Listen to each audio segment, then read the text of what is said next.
You're listening to Where You Live with Gene and Tony. Welcome back to Where You Live with Gene and Tony. We're broadcasting from the Natural Green Lawn and Landscape Studios. We're brought to you by Extreme Exteriors and American Family Insurance, the Kim Bennett Agency.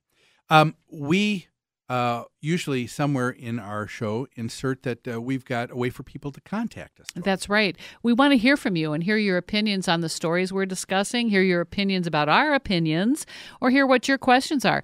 Call us on our hotline, 952-224-2668, 952-224-2668. Leave us a message, and one of us will get back to you, and we'll discuss your topic on the air. Or you can go to our website at www.newconceptsgroup.com.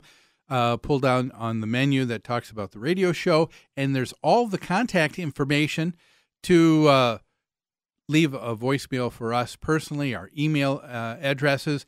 And with that in mind, we had a response from a listener, didn't we, Tony? We did. We had a voice message.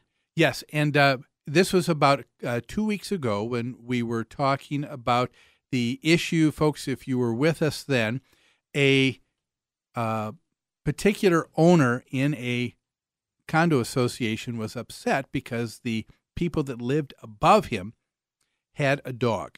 They would let the dog not outside for a walk, but out on the deck.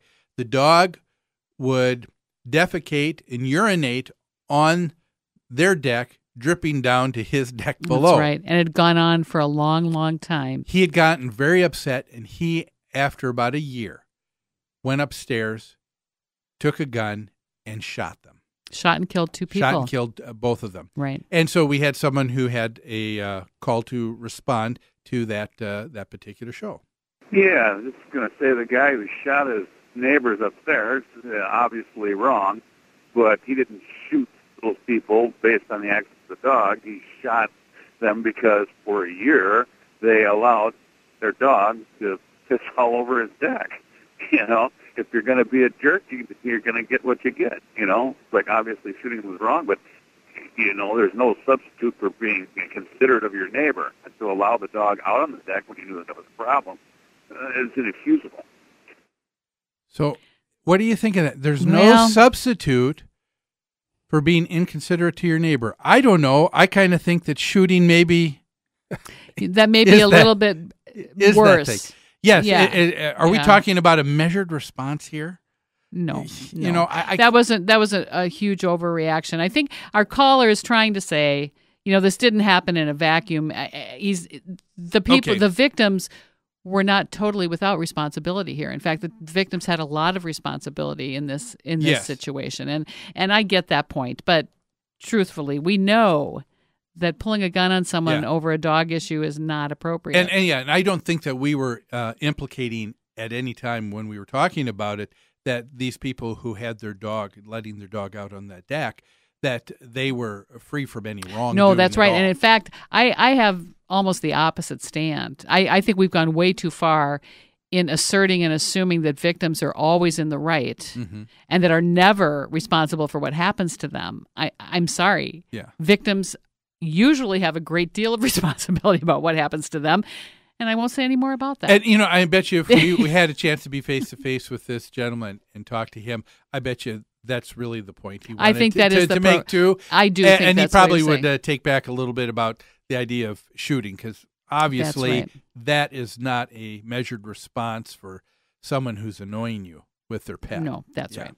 Well, let's deal. We've dealt with squatters' rights. We talked about dog defecating and urinating. Oh, and now really? Our next story, I'm telling you, there's a theme. Is this the theme you've been talking about? I said there's a theme here. Uh-oh. And folks, you won't believe this. Diarrhea signs are now required in the state of California to be hung up around the walls of all HOA swimming pools. That's right. You heard right.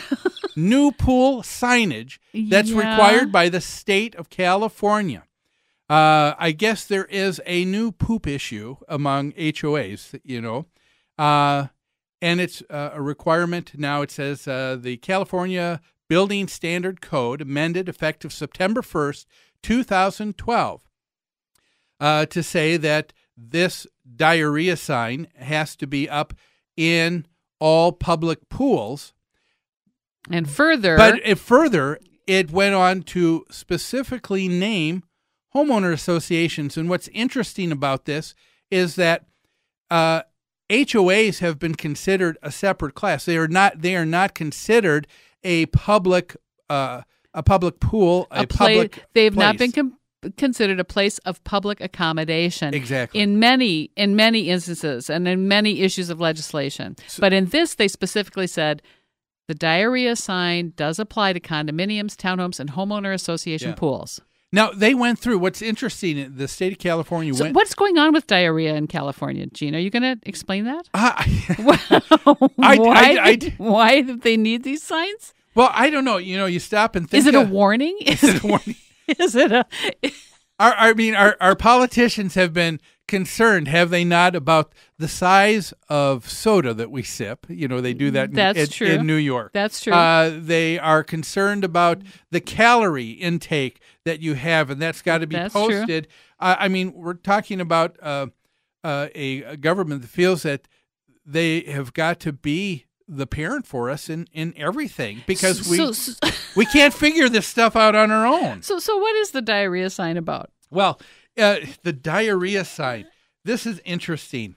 It is a sign, it says, that lettering must be at least 1 inch high. And it says in language or diagram. What is that all about?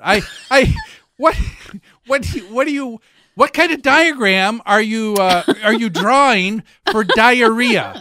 And that you can't do that in the pool. You need a diagram, Gene, in case there's people around the pool that do not speak English and they cannot read the sign. This is for English second language or people who do not speak English. Okay. They need to have a drawing. It's like the slippery when wet signs. They all often have a picture of someone who's fallen down on the ground. So do we have someone who's dropped trowel? Oh no. Is that what we're talking? Stop. No, when we're talking about diagram, I'm trying not to visualize this. I'm trying to just talk about it without visualizing it. That's all I'm saying here. Yeah. How about this? How about for our visually impaired friends, people who are blind? Does this mean that we need to have some sort of something in Braille for them to feel to be able to understand this? But still, we haven't said why is a diarrhea sign.